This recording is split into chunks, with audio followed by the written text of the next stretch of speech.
ওমা তাই সবাইকে নিবেদন করব প্রণামটা সাধারণ প্রণাম নয়, এটা কনজাস্টেড প্রণাম হয়ে গেছে। এক হাতে আঙ্গুলে করে এইখানেই তো আমাদের মারা গেছি আমরা, কনজাস্টেড হয়ে গেছে। প্রণামটা ছোট হতে হতে হতে হতে এমন জায়গায় এসেছে এখন আঙ্গুলে করে করে, তাই না না ঘোরাঘুরি দিয়ে প্রণাম দিতে হবে। তোমার সুফল তুমি নিজেকে অর্জন করে নাও। তুমি এসেছো তোমার জন্য, তোমার স্ত্রী এসেছে তোমার স্ত্রীর জন্য, তোমার ছেলে এসেছে তোমার ছেলের জন্য, কেউ কারোর জন্য এখানে বসে নেই। কর্মণ্য বেধি মা ফলেষু কদাচন। তুমি তোমার কর্ম করে যাও, ফলের আশা করো না। আজকে কীর্তন শুনবে, কাল সকালে গিয়ে যদি বলো যে আমার 10 লাখ টাকা ব্যাংকে চাই, ঠাকুর এনে তোমাকে ভরে দিয়ে যাবে। অপেক্ষা করতে হবে। অর্জুনকে কৃষ্ণ বলেছিল তুমি অপেক্ষা করে যাও। গান্ডীব ধরো, ধরতে চাইছো না কেন? হচ্ছে পিতামহ ভীষ্মদেব, দ্রোণাচার্য অস্ত্রগুরু, ভাতৃবর্গ দুর্যোধন, মামা শকুনি, এদেরকে মেরে আমার রাজস্ব লাভের ইচ্ছা নেই। ভগবান সেদিন বলেছিল যারা গীতা পাঠ করেন, যারা গীতার ষোড়শ অধ্যায় পাঠ করেন, বলেছে অর্জুন তুমি যে গান্ডীব ধরবো না বলছো, তুমি বলছো পিতামহ ভীষ্মদেব, দ্রোণাচার্য অস্ত্রগুরু, ভাতৃবর্গ দুর্যোধন, আমার শকুনি, এদেরকে তুমি মারবে না। কিন্তু জানো অর্জুন তুমি মারার কে? তুমি মারার কে? যা মারার আমি অনেক আগেই মেরে রেখেছি। তোমার পিতামহ ভীষ্মদেব, তোমার দ্রোণাচার্য অস্ত্রগুরু, তোমার ভাতৃবর্গ দুর্যোধন, তোমার মামা শকুনিকে আমি অনেক আগেই মেরে রেখেছি।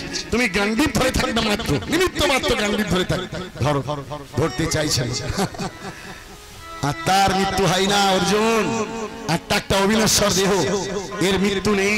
ধরো ধরো গান্ডীব ধরো। ধরতে চাইছেন। বিশ্বর মূর্তিতে প্রকটিত হয়েছিল সেদিন, বিশ্বর মূর্তিতে প্রকটিত হয়েছিল সেদিন। অর্জুনকে বিশ্বর মূর্তিতে দেখা দিয়েছিল।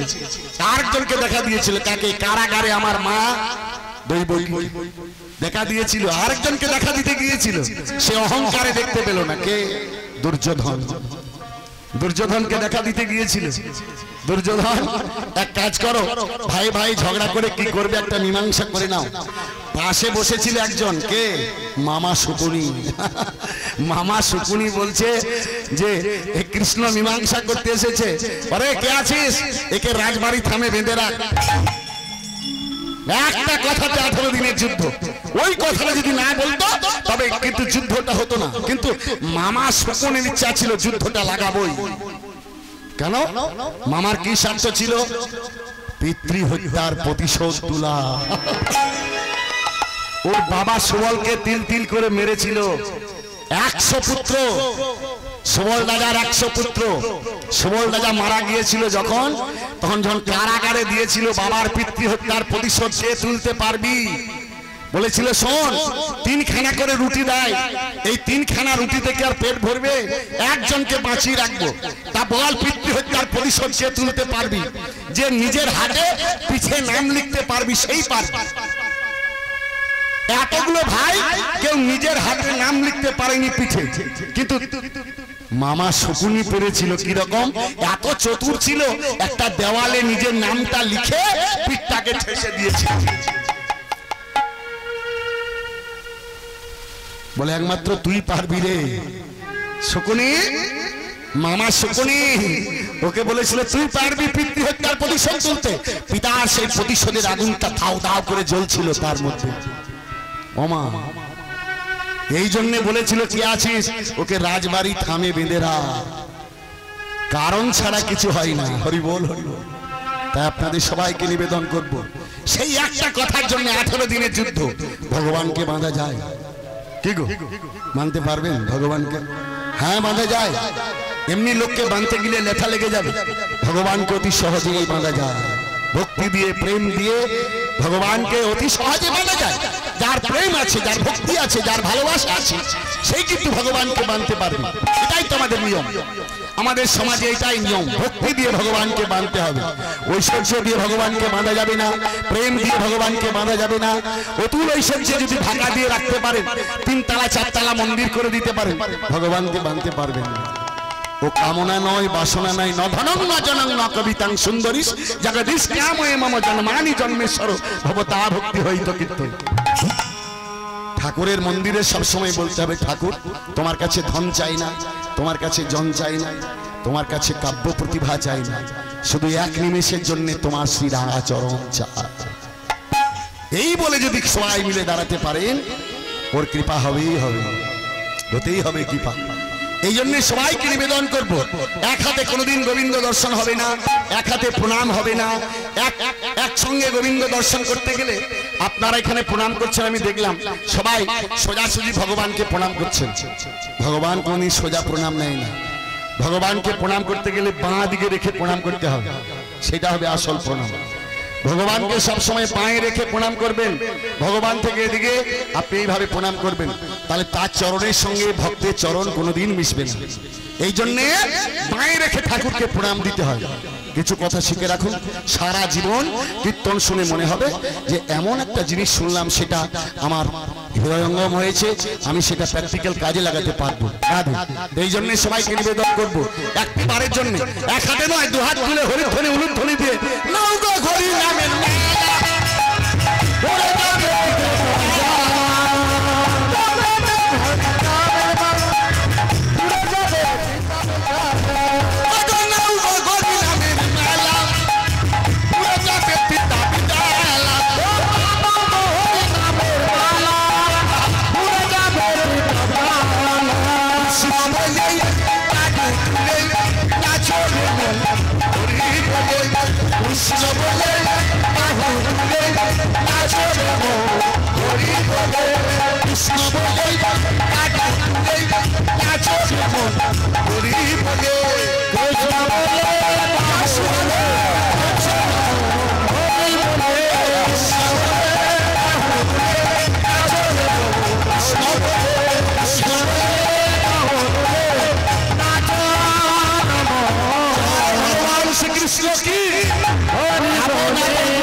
শেষেরটা বললাম খারাপ লাগছে, কি বললেন জয় হবে হবে হবে, আপনাদের হবে। আপনারা সবাই কৃষ্ণ নামে পাগল, আপনাদের হবে না তো কার হবে? ও মা কি বলে দিয়েছে, ভাবে ঘরে চিন্তা করতে হবে। কি বললো? আমার গৌরাঙ্গ শারদম শশী যে ঘরে নয়নে গৌরাঙ্গ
জীবস্ব কৃষ্ণ বরং পঞ্চা দিনা নিচ নতু কল্প সহস্রাং ভক্তিহীনাঞ্চ কেশব।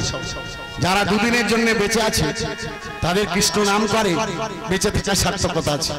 আর যারা 100 বছর বাঁচে আর কৃষ্ণ নাম করে না, বেঁচে থাকার কোনো মূল্যই নেই। ও মা সবাইকে নিবেদন করবো, আমি একটা প্রশ্ন দিয়েছিলাম দুপুর বেলায় 10টা থেকে যখন আসরে এসেছিলাম। কি প্রশ্ন দিয়েছিলাম? বাবা মা মারা গেলে হিন্দুরা মাথা মুড়িয়ে দেয় কেন? আমার কথাটা মন দিয়ে শুনবেন। হিন্দুর বাবা মা মারা গেলে আমাদের সনাতন ধর্মের রীতি অনুসারে মাথা মুড়িয়ে দিতে হয়। এটা কতদিনের কথা? অনেকগুলো প্রশ্ন দিয়েছি আমি, যতক্ষণ বাসাতে ছিলাম অনেক লোকের আনাগোনা চললো, সবাই বলছে এটা বলবেন ওটা বলবেন ওটা বলবেন। তো 2 পালা তো গান, 1 পালা তো খতম হয়ে গেছে, হরি বল হরি। তাহলে এই আর 1 পালা আছে, এর মধ্যে শুনে নিতে হবে। এর মধ্যে শুনতে হবে ওমা। আর আমার মা গুলো দিয়েছিল কি জন্য? আমার কাছে বলছে হিন্দুর মেয়েরা মায়ের কাপড় পরে না, আপনি বললেন কি জন্য পরে? সত্যি তাই, হিন্দুর মেয়েরা কোনোদিন মায়ের কাপড় পরতে নেই, এটা মহাভারত বলে দিয়েছে, এটা মহাভারতের কলম। তাহলে হিন্দুর মেয়েরা মায়ের কাপড় পরবে না? ওমা, আমি বলেছিলাম আপনাদের নিম্র বৃক্ষে জন্ম বলবো, কিন্তু এত যে বিশাল বিশাল অঙ্কের কথা, এগুলো কি এই 2-4 পালা গানে শেষ করা যাবে? যাবে। হরি বল হরি বল। তবুও কিঞ্চিত আপনাদের অনুসরণ করাবো, একটু মন দিয়ে শুনবেন। কেন কথা বলবেন না? একটু ভাবের ঘরে সবকিছু শুনতে হবে, মনের ভেতরে ঢুকিয়ে নিতে হবে, তাহলে বুঝতে পারবেন যে আমাদের ধর্মের মধ্যে দিয়ে কোথায় বিকার কোথায় নির্বিকার। আমি প্রথমেই একটা প্রশ্নের উত্তর দিচ্ছি, সেটা মন দিয়ে শুনে। হিন্দুর বাবা মা মারা গেলে মাথা মুড়িয়ে দিতে হয় কেন? আমাদের যেটা বৃন্দাবনের মূল মন্দির, সেই মূল মন্দিরটা ভেঙে দিয়েছিল ইলতুমিশ আর ঔরঙ্গজেব। মুসলমান রাজা দুজন আমাদের হিন্দুদের মূল মন্দিরটা ভেঙে দিয়েছিল, এখনো দেখে আসবেন ভাঙা আছে। মূল মন্দির ভেঙে দিয়েছিল। আর একটা শ্যামলালা বলে ঠাকুর, আমাদের পাথরের হিন্দুদের পবিত্র ঠাকুর, যেটা নিয়ে গোটা পৃথিবী এখনো আলোড়ন চলছে, সেই শ্যামলালা চুরি করে নিয়ে যাবার কথা শ্যামলালাকে। তা যখন একজন ব্যবসাদার, তার নাম ছিল রামদাস কাপুর, দেখলো বিধর্মীরা চুরি করে নিয়ে যাবে আমাদের হিন্দুদের ঠাকুরকে, তা পাতা ঢাকা দিয়ে কোন রকমে লুকিয়ে যমুনা নদীর কিনারে এসে চুপ করে দাঁড়িয়ে আছে। ব্যবসাদার মানুষ আর একটি 7 বছরের ছেলে ওই রাস্তা দিয়ে হাঁটতে হাঁটতে হাঁটতে হাঁটতে আসছে। বাবা তোর নাম কি রে? আমার নাম অমরদেব। ছোটবেলায় সনাতন গোস্বামীর নাম ছিল অমরদেব, তারপরে তার নাম হয়েছে সনাতন গোস্বামী। যদি হিন্দু দিকে কেউ জিজ্ঞাসা করে যে হিন্দুদের বাবা কে, আপনারা জোর গলাতে বলবেন আমাদের বাবা হচ্ছে সনাতন গোস্বামী। সনাতন গোস্বামী যদি না থাকতো তাহলে হিন্দুরা কোনোদিন তুলসী তলায় প্রদীপ দিতে পারত না। সনাতন গোস্বামী যদি না থাকতো তাহলে আমাদের মন্দিরে এই চূড়াটা উঠতো না। সনাতন গোস্বামী যদি না থাকতো তবে প্রত্যেকটি ঘরে ঘরে শঙ্খ প্রদীপ জ্বলত না, হারিয়ে যেত সব। লুপ্ত বৃন্দাবনকে উদ্ধার করেছিল সনাতন গোস্বামী।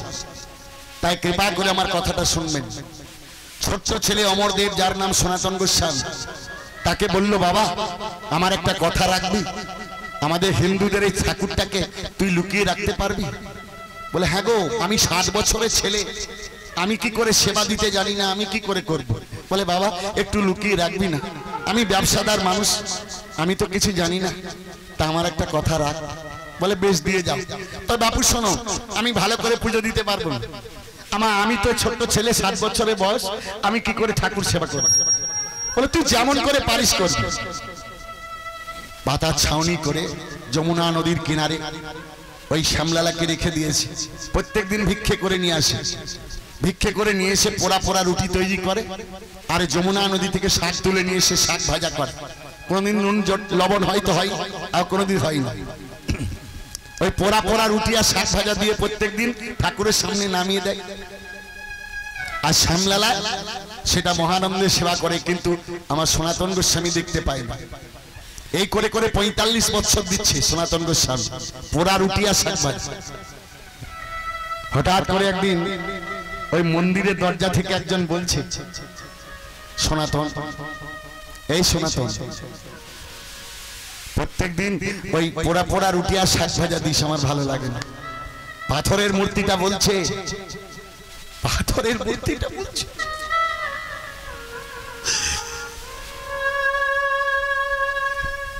সনাতন,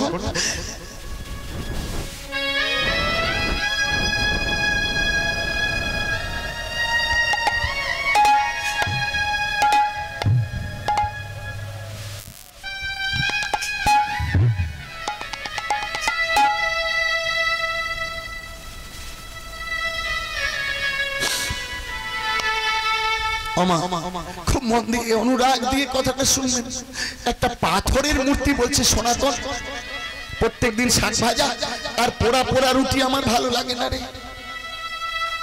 বলল প্রভু আমার কাছে যার কিছু নেই, একটু মাখন দিতে পারিস না? একটু মিচড়ি দিয়ে আমায় সেবা দিতে পারিস না? প্রভু গো, আমি তো ভিখারি, ভিখারি বৈষ্ণবের কাছে মাখন কোথায় পাবো বল, মিচড়ি কোথায় পাবো? তোমার যদি মাখন খাবার ইচ্ছা, তোমার যদি মিচড়ি খাবার ইচ্ছা, চলে যাও বড় লোকের বাড়িতে। এই গরিবের কুটিরে কি জন্য, এই যমুনা নদীর কিনারে তুমি কি জন্য এসেছো বলো? আর তোমাকে আমি সেবা দেব না? তোমার যখন মাখন খাবার ইচ্ছা, তোমার যদি মিচড়ি খাবার ইচ্ছা, কি জন্য আমার কাছে এসেছো? তোমার এই পাতা ছাউনি মন্দির আর আমি খুলবো না, চলে যাও তুমি। 45 বছর ধরে তোমাকে সেবা দিলাম, আর তোমাকে কোনোদিন সেবা দেব না।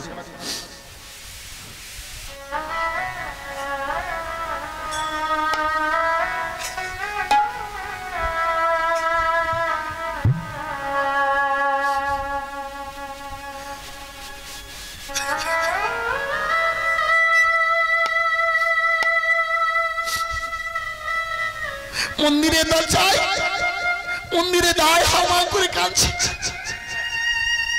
তোমার মন্দির খুলবো না,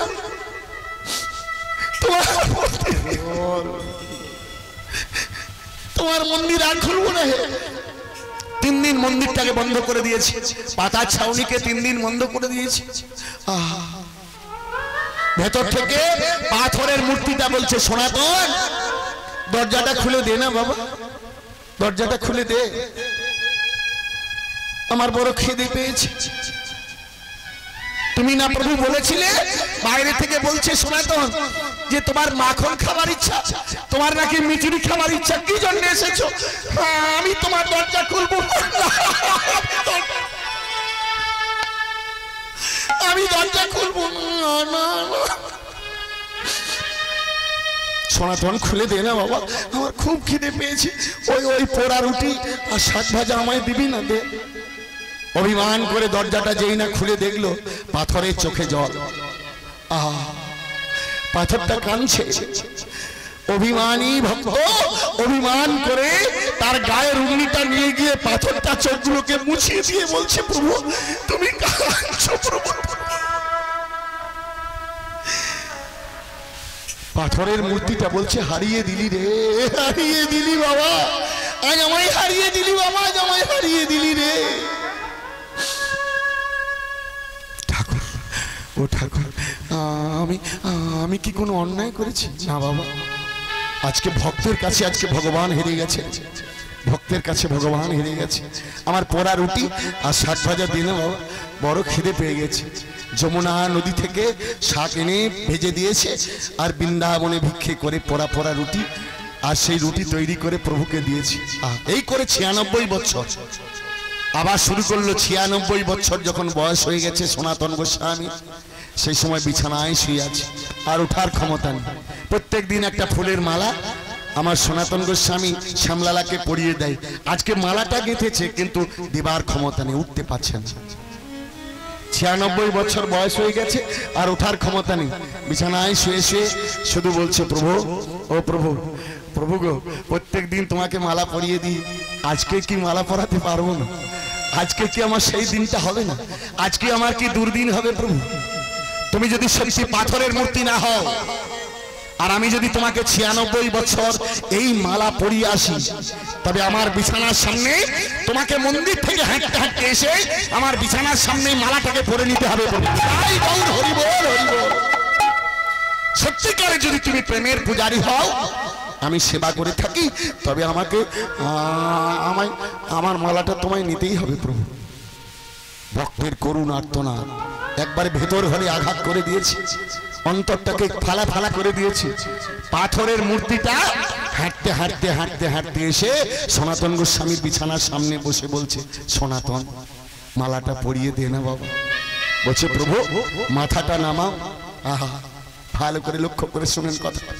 ওমা, ভগবানকে ভক্ত বলছে, প্রভু মাথাটা নোয়াও, আমি যে পারছি না, আমার যে বিছানা থেকে ওঠার ক্ষমতা নেই, তুমি মাথাটা নুয়ে দাও, আমি মালাটা পরিয়ে দেব।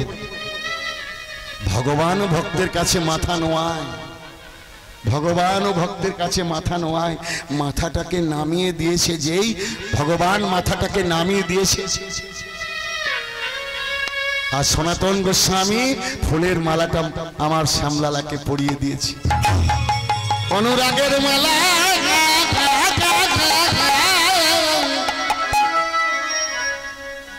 আবার আমি কবে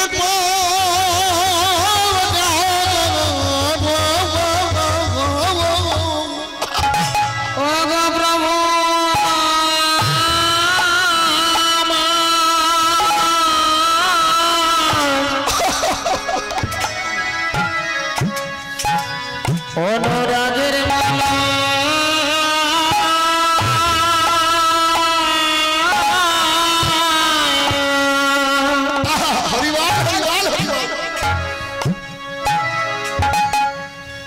আমি কবে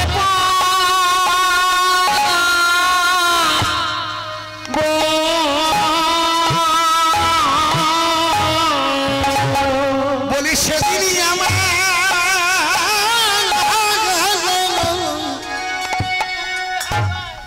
আমার কবে হবে, এমনই অনুরাগের মালা, এমনই অভিমানের মালা, এমন বিনাশের মালা আমি কবে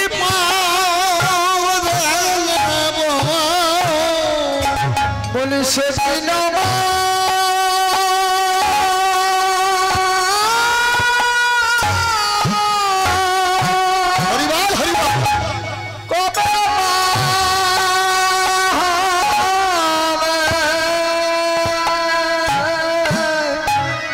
যেদিন আমি কৃষ্ণ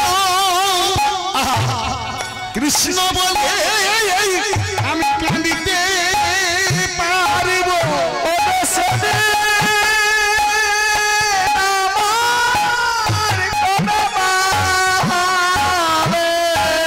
সেদিন আমি কৃষ্ণ কৃষ্ণ বলে কাঁদিতে পারিব,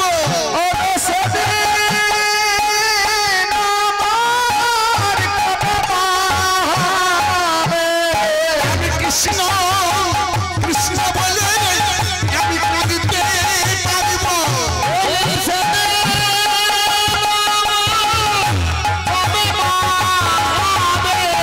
আমি ভুলাই ভুলাই কথা করি যাব,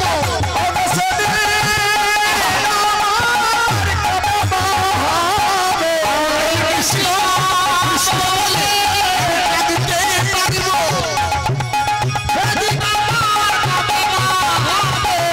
কৃষ্ণ দয়া করো বলে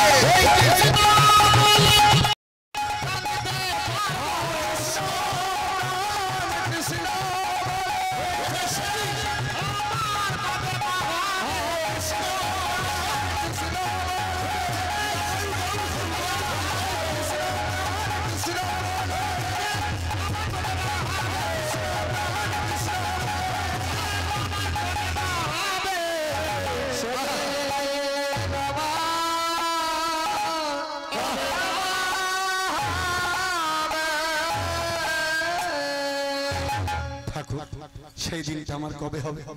মালাটাকে যেই পরিয়েছে আর সনাতন গোস্বামী আমার শ্যামলালার বুকেই কিন্তু প্রাণ ত্যাগ করে দিল। সেই দিনটা কোন দিন ছিল?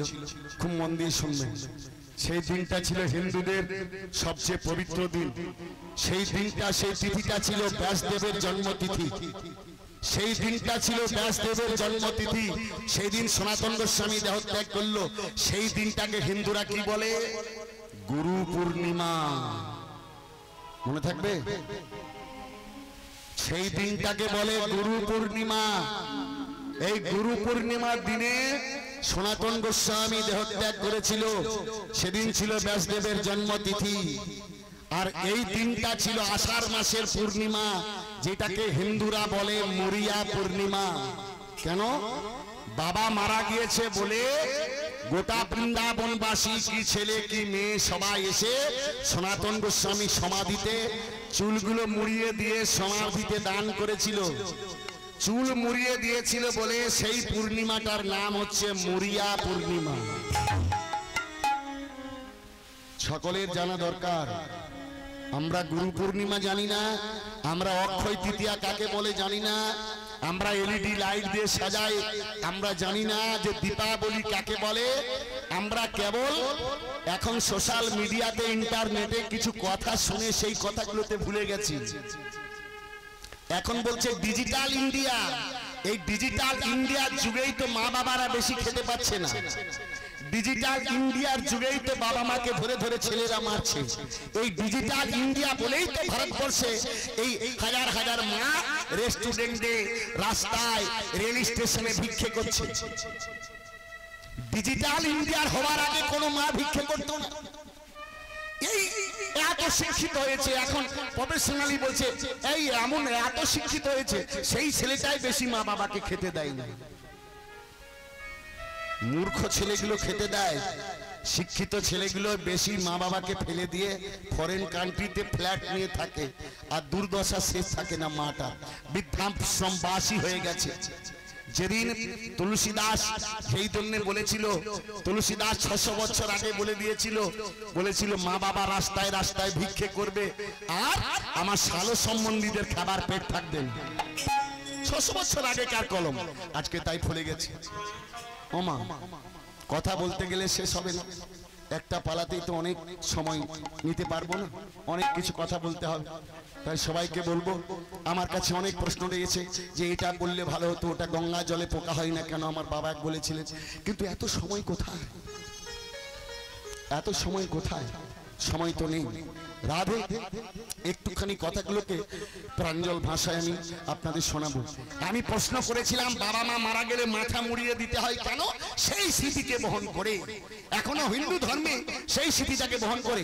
সনাতন গোস্বামী মারা গিয়েছিল, হিন্দু ছেলে মেয়েরা সবাই বৃন্দাবনে মাথা মুড়িয়েছিল, সেই ট্রেডিশন, সেই সময়টাকে লক্ষ্য করে, সেই স্মৃতিকে বহন করে এখনো হিন্দুর ঘরে ঘরে বাবা মা মারা গেলে মাথা মুড়িয়ে দেয়। তাই গৌর হরি বল হরি বল। মনে রাখতে হবে, সুখ মে বাজ পড়ু আর দুঃখ সে বলি হারি যায়, ऐसे सुखावे যে ঘরে ঘরে হরি নাম সোয়। তুলসীদাস লিখে দিয়েছিল কথা, তুলসীদাস বলে দিয়েছিল সুখের কপালে যেন বাজ পড়ে যায়। সুখ আমাকে বেশি দিও না, যত সুখ দেবে তত আমি তোমাকে ভুলে যাব। সুখ মে বাজ পড়ু আর দুঃখ সে বলি হারি যায়, ऐसे सुखावे যে ঘরে ঘরে হরি নাম সোয়।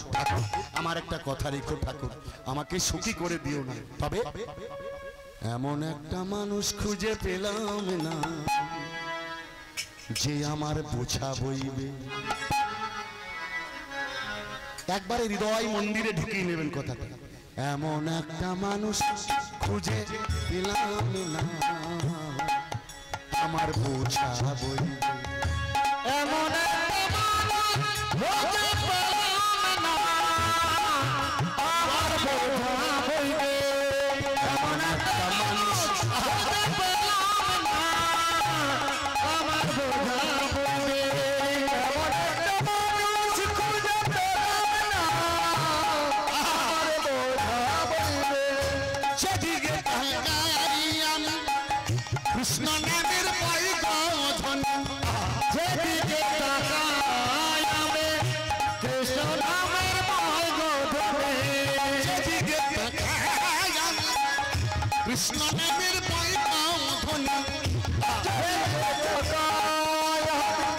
কৃষ্ণ নামের বৈগধনে তবু আমি তার নাগাল পেলাম না।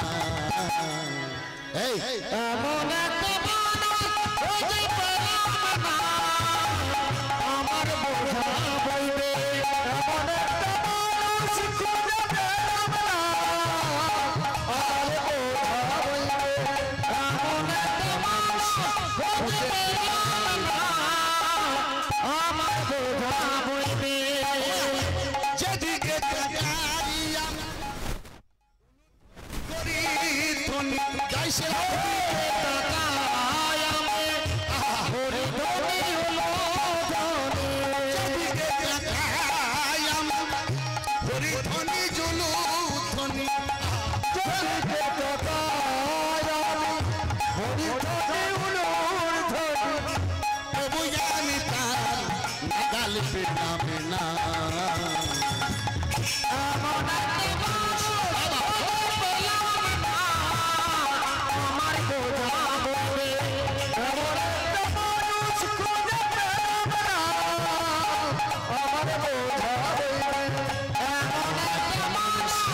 যদি পেলাম না আমার বোঝা বইবে। কি বলেছে অর্জুন মিশ্র? যোগক্ষেমম বহমহম। অর্জুন মিশ্র গীতায় লিখেছে যোগক্ষেমম বহমহম, মানে ভক্তের বোঝা কে বয়? ভগবান বয়। আপনি বলবেন আমি বই, ও বলবে আমি বই, ও বলবে আমার ছেলে বয়। না না, ভক্তের বোঝা একমাত্র ভগবান বয়, এছাড়া কেউ বইতে পারে না। আপনি বই আর কে? আপনি যেগুলো বলেন সেগুলো আপনার অহমিকা, আপনার আপনার আপনার অহংকার প্রকাশ পায়। আরে আমি করেছি, না না তুমি করনি। এটা ভক্তের বোঝা ভগবান বয়। তাই সবাইকে নিবেদন করব, ভক্তি যোগ দিয়ে ভগবানকে আশ্রয় করবেন। লক্ষ্য রাখবেন আমার কথা। আমি একটা প্রশ্ন দেব, খুব মন দিয়ে শুনবেন প্রশ্নটা। রামচন্দ্র যেদিন রাবণকে তীর মেরে দিয়েছিল, রাবণ কি মারা গিয়েছিল? হ্যাঁ, হরি বল হরি বল। তিনটে রামায়ণ, কাশীদাসী রামায়ণ, তুলসীদাসী রামায়ণ আর জগদ্দামী রামায়ণ, তিনটে রামায়ণ। তা রামচন্দ্র যখন রাবণকে তীর মেরে দিল, তীরটাকে যখন গাঁথা আছে, তখন কি রামচন্দ্র মারা গিয়েছিল? এই রাবণ মারা গিয়েছিল? না না, রাবণ মারা যায়নি। তীরটা গাঁথা আছে, আর রাবণ চিৎকার করে তীরটা ধরে বলছে বাঁচাও বাঁচাও, আমাকে বাঁচাও। লক্ষণ গিয়ে বলছে দাদা দাদা রে, শত্রুকে মেরে দিয়েছিস? বলে না, এখনো মরেনি। মরেছে না বেঁচে আছে এখন জানি না, তীরটা ছুড়ে দিয়েছি। এই লক্ষণ, আমার একটা কাজ করবি, একবার দেখে আই না। লক্ষণকে দেখতে পাঠাচ্ছে, পেছন থেকে রামচন্দ্র ডেকে বলছে লক্ষণ যাবি, শোন একটা কথা শোন। গুরুজনের কাছে যদি কিছু জানতে হয় তবে চরণ তলে বসে বসে জানতে হয়। গুরুজনের কাছে কিছু জানতে গেলে চরণ তলে বসে জানতে হয়, মাথার সামনে নয়। তবে যখন একটা কাজ করিস, যখন জানতেই চললি তখন যা, তবে একটু মাথা নত করে ওই চরণ তলে বসে বসে জানবি। আর একটা কাজ করিস, যদি বেঁচে আছে জিজ্ঞাসা করিস কি করে যুদ্ধ পরিচালনা করতে হয়। রাবণ আমার চেয়ে গুণী রে, কি করে যুদ্ধ পরিচালনা করতে হয় একটু জানাবি। আর কি করে রাজত্ব চালাতে হয়, এই দুটো কথা জেনে আসিস। বলে বেশ, তাই হবে। ওমা, যেই না দেখতে যাচ্ছে, আর দেখতে যাওয়ার সঙ্গে সঙ্গে কি হয়েছে, যেই না দেখতে গেছে, রাবণ তখন বলছে বাঁচাও, আমাকে বাঁচাও, আমাকে বাঁচাও।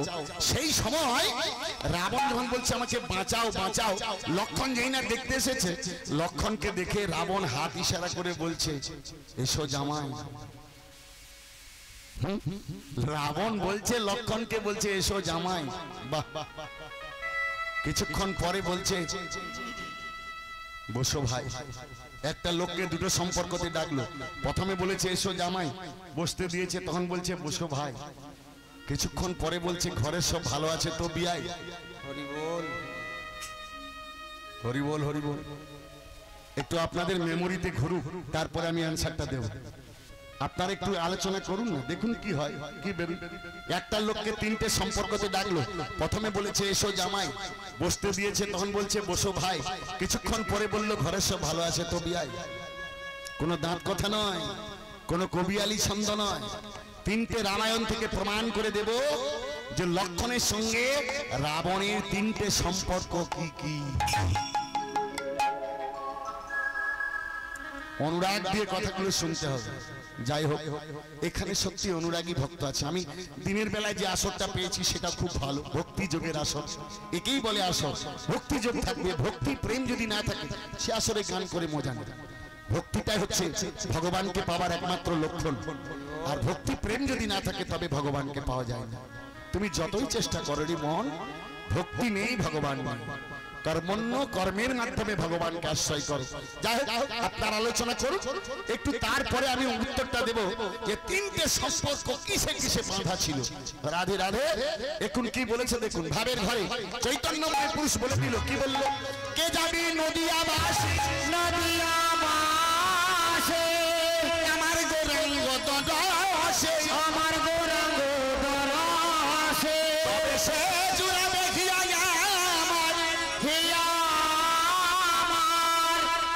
বাসুদেব ঘোষে, আমার বাসুদেব ঘোষে। জয় শ্রী রাধে। ওরে তবে সে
फेटा झेला तुम्ही ताती तिंदा झेला फेटा कि जा जगत कतर चलित तगत रख चित को दिन धा दग को दिन धा